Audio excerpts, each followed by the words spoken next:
mtitsitsimutse mulowe mu mitima yathu mbuye wa makamu tithandize kutsitsimuka. Moni nonse anzanga ku Zambia, moni nonse ku Lusaka, ndi moni pena paliponse pamene muli. Msonkhano wa misasa ukupitilira, ndipo Ambuye akudalitseni nonse. Lero ulaliki wathu mutu wake ndi wakuti mpsopsoneni mwanayo. Mpsopsoneni mwanayo, kiss the son. Chingerezi chake chimenecho, kiss the son. Kiss kapena kuti mpsopsono. Kiss ija muchipangano chakale m'Baibulo imaperekedwa m'njira zosiyana-siyana. Mukawerenga Genesis 31 verse 55 mupeza kuti kiss imaperekedwa potsanzikana in farewell. Komanso kiss imaperekedwa munthu akatsala pang'ono kumwalira, kufa. Genesis 50 verse 1. Mpsopsono kiss imaperekedwanso pomudalitsa wina, pamene wina akumudalitsa mzake. Genesis 27 verse 26 mpakana 27. Kiss ijanso imaperekedwa podzoza mfumu when anointing a king. 1 Samuel chapter 10 verse 1. Popereka kiss, popereka mpsopsono, amatha kumpsopsona chibwano, cheek, amapsopsonanso pa chipumi, forehead, amathanso kumpsopsona pa ndevu, komanso kupsopsona milomo, ndiponso amatha kumpsopsona mapazi munjira zosiyana-siyana. Kiss imeneyi imasonyeza chikondi, komanso imasonyeza kuti ndinu amodzi. Ndiye Bible likufotokoza za kiss ina kuchokera pa Masalimo chapter 2 verse 12. Masalimo number 2 verse 12. Bible likuti mpsopsoneni mwanayo kuti angakwiye, ndipo mungatayike mnjira ukayaka pang'ono pokha mkwiyo wake. Odala onse akumukhulupirira iye. Bible likuti mpsopsoneni mwanayo kuti angakwiye, ndipo mungatayike mnjira. Mpsopsoneni mwanayo, kiss the son. Mpsopsoneni mwanayo kuti mwanayo angakwiye, ndipo mungatayike kapena kuti kuonongeka mnjira ukayaka pang'ono mkwiyo wake. Ukangoyaka pang'ono mkwiyo wake, ndiye kumapeto kwake akuti odala onse amene akumkhulupirira iye. Mwana ameneyu amene ife timkise, timpsopsone mwanayo ndi uti. Mukawerenga mawu awa akuti mwanayo, dzina lakuti mwanayo, muona kuti ayamba ndi capital M, ayamba ndi M wamkulu. Chifukwa chani? Kutanthauza kuti mwanayo si mwana wamba iyayi. Mwana amene aunena apa ndi Yesu Khristu mpulumutsi wathu.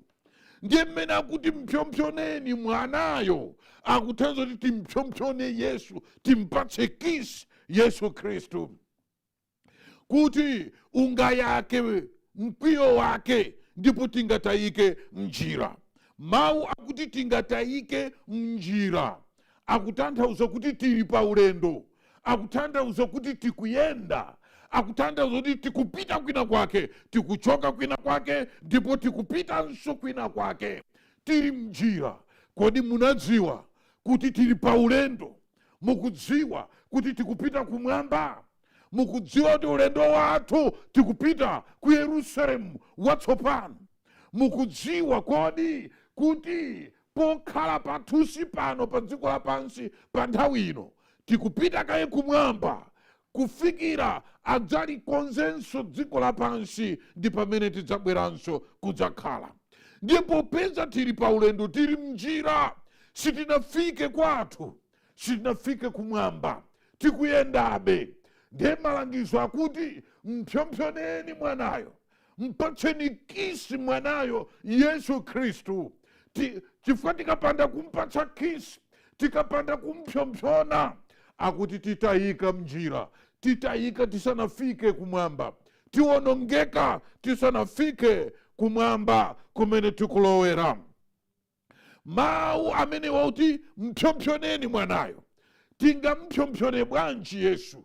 Tingampatse kisi bwanji? Kisi yake kumpsopsona kwake si kwenikweni yayi, mmene timapsopsonerana iyayi. Kisi ameneyo akutanthauza submission, kudzikhuthula, kudzipereka kwa Yesu kuti tidzimumvera. Kisi ameneyo akutanthauza kumukonda Yesu, chifukwa kisi amasonyezanso chikondi. Ndiye kisi ameneyo osakhala ngati wa Yudasi Iskarioti uja wompereka Yesu kuzampsopsona, tikuoneni Rabi. Yesu akuti kodi Yudasi ukupereka mwana wa munthu ndi mpsopsono? Ukupereka mwana wa munthu ndi kisi? Kodi kisi wake sameneyo, koma kisi wakudzipereka, submission, kisi ya kumkonda Yesu, kumkonda ndi mtima wathu wonse. Kisi yotanthauza kuchita chifuniro chake, kuchita chifuniro cha Yesu Khristu, doing his will. Kumene ndiye kumpsopsona. Komanso kisi yotanthauza kumumvera Yesu Khristu. Tikamamumvera, tikamachita zimene iye akutiuza, pamenepo amakondwera, amamva bwino. Tikatero ndi kuti tampsopsona, tadzipereka kwa Yesu, tazichita submit kuti sitichita zofuna zathu, tichita zofuna za Yesu, kumumvera ndi kumukonda. Pamenepo ndiye kuti tampsopsona. Kumeneko ndiye kumpatsa kisi Yesu Khristu. Ndiye akuti mpsopsoneni mwanayo kuti angakwiye, ndipo mungatayike mnjira. Ngati ife sitichita chifuniro cha Yesu Khristu, ngati sitichita mawu ake, ngati sitichita zimene akutilamulira, ndiye kuti sakondwera nafe. Ndipo ambiri atayika mu uchimo mnjira. Ndi ngozi kuti ufe, imfa ikupeze uli mmachimo. Zikhala zoopsa kwambiri, chifukwa Yesu sakondwera nawe. Timpsopsone mwanayo kuti tingatayike munjira. Yesu mwini wake ananena kuti tingampsopsone bwanji, tingakhale bwanji abwenzi ake. Yohane 14 verse 15, Yesu akuti ngati mukonda ine, sungani malamulo anga. Ngati mukonda ine, sungani malamulo anga. Kumeneko ndiye kumpsopsona Yesu, kumpatsa kisi Yesu, kusunga malamulo ake. Ndiye akuti ngati mukundikonda ine, muzisunga malamulo anga. Kumeneko ndiye kumpsopsona. Alipo akhristu ambiri amapembedza Mulungu koma akuphwanya malamulo, akuyenda mu uchimo. Mungotembenuza Yohane 14 verse 15 yo, akhaleno Yohane 15 verse 14. Yohane 15 verse 14 akuti muli abwenzi anga inu ngati muzichita zimene ndikulamulirani. Muli abwenzi anga inu ngati muzichita zimene ndikulamulirani. Ifeyo kuti tikhale abwenzi a Yesu Khristu, Yesu akuti muzichita zimene ndikulamulirani. Tikamachita zimene Yesu akutilamulira, kumeneko ndiye kumpsopsona, kumeneko ndiye kumpatsa kisi Yesu Khristu, ndiye akuti tikhala abwenzi ake. Kisi imasonyezanso chibwenzi, imasonyezanso ubale. Ndiye timpsopsona Yesu ngati tizichita zimene iye akutilamulira. Masiku otsiriza ngati ano, ndifuna ndikuuzeni kunena kuti kunja kwaipa, zizindikiro zikuthamanga kwambiri. Yesu akubwera posachedwa. Zambiri zikuchitika zowukira Mulungu wakumwamba. Mtundu wa anthu sukumveranso Mulungu, sukumpsopsonanso mwana. Ndiye akukwiya mchira. Ndiye akukwiya bwanji? Akukwiya chifukwa chakuti sitikumvera. Akukwiya chifukwa chakuti sitikumpsopsona. Zotsatira zake pali miliri yambiri. Mukawerenga pa Numeri 16 verse 46 ndi verse 48 mupeza kuti enanso adawonongeka, adafa chifukwa sanamvere Mulungu. Mukawerenganso kuchokera pa buku la Mateyu 24 verse 37 mpaka 38, Bible likutiuza ndithu kuti masiku otsiriza adzakhala ngati mmene analili masiku a Nowa, kapena kuti monga mmene zinalili masiku a Nowa, akutero. Ndipo monga verse 37, masiku a Nowa, kotero kudzakhala kufika kwake kwa Mwana wa Munthu. Verse 38, pakuti monga m'masiku aja chisanafike chigumula, anthu anali nkudya ndi kumwa, anali kukwatira ndi kukwatiwa, kufikira tsiku limene Nowa analowa mchingalawa. Zimenezo ndi zimene akutichenjeza nazo, kuti masiku otsiriza ano tifika mu nthawi ngati zimenezo, kuti anthu adzakhala ngati masiku a Nowa, kukwatira ndi kukwatiwa, anadya, anamwa, kudya sikoyipa, koma madya zinthu zimene Mulungu sanavomereze, kususuka kumangodya zilizonse, kumangomwa zowononga matupi ngati mowa. Pa zifukwa zimenezo Mulungu sanakondwera nawo. Ndiye akuti masiku otsirizano zikhala ngati masiku a Nowa, anthu kukwatira ndi kukwatiwa. Lero ndi nthawi imene ndi mudzina la demokrasi, mudzina la maufulu, ma rights, anthu akulimbikitsa ukwati wa amuna okhaokha, akazi okhaokha, lesbianism and homosexualism. Dziko lero likuvomereza zimenezo mudzina la maufulu, akuti ndi ufulu wanga. Kutero dziko lavunda likufika masiku ngati a Nowa. Dziko mudzina la maufulu likuvomereza munthu kugonana ndi nyama, ndi galu, kugonana ndi mbuzi, ndi chinyama, akuti ndi ufulu wake munthu. Masiku amenewa dziko lavunda ngati masiku a Nowa. Zimenezo ndi zizindikiro za masiku otsiriza, kutanthauza kuti dziko lasiya kumpsopsona mwana. Ndi chifukwa chake pali miliri pa dziko lapansi. Tama ndikuuzeni, 1918 mpaka 1920 kunabwera influenza, amayitchula kuti Spanish influenza. Muliri wa Spanish influenza, anthu anadwala 500 million, anafa 50 million.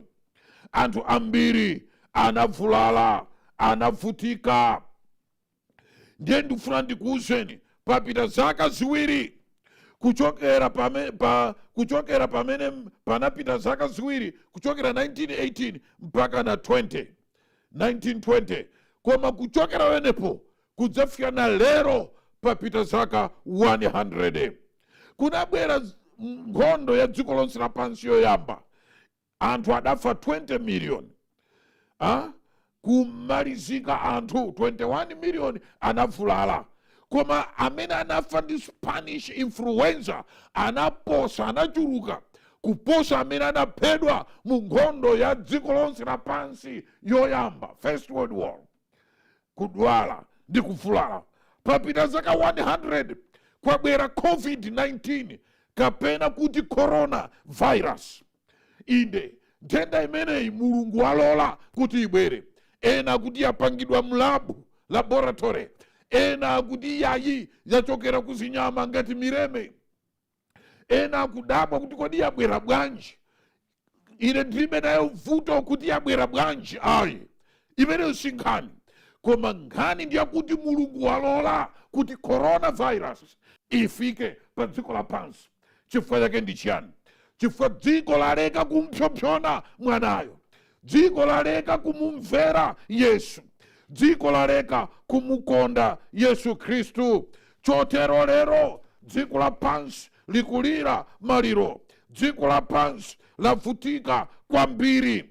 Inu ndine tikuyenereka kusintha chikhalidwe chathu, tikuyenereka kumvera mulungu wathu, ndipo tipemphere, ndipo Ambuye adzatikhululukira. Tamvani kuchokera pa 2 chapter 7 verse 13 ndi verse 14. Akuti ndikatseka kumwamba kuti pasakhale mvula, kapena ndikalamulira dzombe lithe zapadziko, kapena ndikatumiza mliri mwa anthu anga, ndipo anthu anga otchedwa dzina langa akadzichepetsa nakapemphera nakafuna nkhope yanga nakatembenuka kuleka njira zawo zoyipa, pamenepo ndidzamvera mmwamba ndikukhululukira choyipa chawo ndikuchiritsa dziko lawo. Mulungu wathu akunena momveka bwino, mulungu wathu, kuti ifeyo tikalapa anthu otchedwa dzina lake ndikutembenuka mtima ndikulirira kwa mulungu, adzamva kuchokera kumwamba ndipo adzakhululukira ndikuchiritsa dziko lathu lino. Anthu asiya kumpatsa kisi mwanayo, ndi chifukwa chake kuli miliri ndi chimodzi cha zizindikiro za masiku otsiriza. Adati chiyani Ambuye? Luka 21 verse 11, ndipo kudzakhala zivomezi zazikulu ndi njala ndi miliri malo akuti, ndipo kudzakhala zoopsa ndi zizindikiro zazikulu zakumwamba. Pamenepo akutifotokozera momveka bwino ndithu kuti dziko lapansi masiku otsiriza kudzabwera miliri kubwera chifukwa chani? Chifukwa anthu asiya kumpsopsona Yesu, anthu asiya kumpatsa kisi Yesu, anthu tasiya kumumvera Yesu Khristu. Lero mupite ku Europe mupeza matchalichi ambiri anasanduka ma disco centers, anasanduka ma pubs, chifukwa anthu anasiya kupemphera. Lero dziko likulimbikitsa chivundi, dziko lalola. Pa chifukwa chimenecho miliri ibwera. Ine ngati Ambuye sabwera msanga ndikuganiza kuti miliri inanso yoopsanso ibwera pa dziko lapansi, chifukwa dziko lasiya kumpsopsona mwanayo. Mpsopsoneni mwanayo kuti angakwiye, ndipo ungatayike njira ukayaka pang'ono pokha mkwiyo wake. Inu anzanga a Seventh Day Adventist kuno ku Zambia, ndi nthawi tsopano yakuti tikhale pamodzi ndi mtima umodzi, tidandaulire kwa mulungu wathu, tiyitane pa dzina la Yesu, ndipo adzatimvera tikapemphera mchikhulupiriro, ndipo achiritsa Zambia, achiritsa dziko lathu, atithandiza ife kuyenda njira yake. Koma kwa nonse inu mpingo wa mulungu wa moyo kuno ku Zambia, Seventh Day Adventist, pamene mukuona COVID-19, pamene mukumva zizindikiro, kumbukirani mawu a Ambuye adati mukadzaona izi zikuchitika, weramukani, yang'anani kumwamba, chifukwa chipulumutso chanu chayandikira. Tirape machimo athu, titembenuke mtima, tigwirizane kulalikira uthenga wa Ambuye, kuti anthu akonzekere kubwera kwa Yesu Khristu. Mpsopsoneni mwanayo angakwiye pa njira, mpsopsoneni mwanayo kuti akhululukire machimo athu, mpsopsoneni mwanayo, mvereni kuti achiritse dziko lathu ndi kuchotsa COVID-19, mpsopsoneni mwanayo kuti atiwonjezere chikhulupiriro, mpsopsoneni mwanayo kuti tsiku lina tikalowe mu mzinda pa zipata ndikuti Ambuye mulandire moyo wanga, mukhululukire machimo anga. Kodi ndi pemphero lanu nanunso? Tiyeni tipemphere.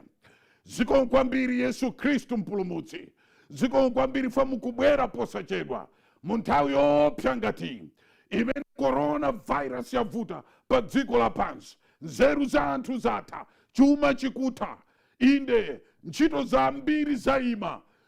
Mwaonetsa ukulu wanu ndi mphamvu yanu kuti zonse ndi zotheka ndinu, komanso mukutisunga mu chikondi chanu. Mutikhululukire zochimwa zathu, mutithandize kuopa inu, mutithandize kuchita chifuniro chanu mpaka pamene mudzabweranso. Mudalitse mpingo wanu kuno ku Zambia, mutidalitse ndi kutiyendetsa mchikhulupiriro zaone nkhope ya ulemerero wanu. Mudalitse tonse mwa Mbuye wathu Yesu Khristu. Amen. Mtitsitsimutse,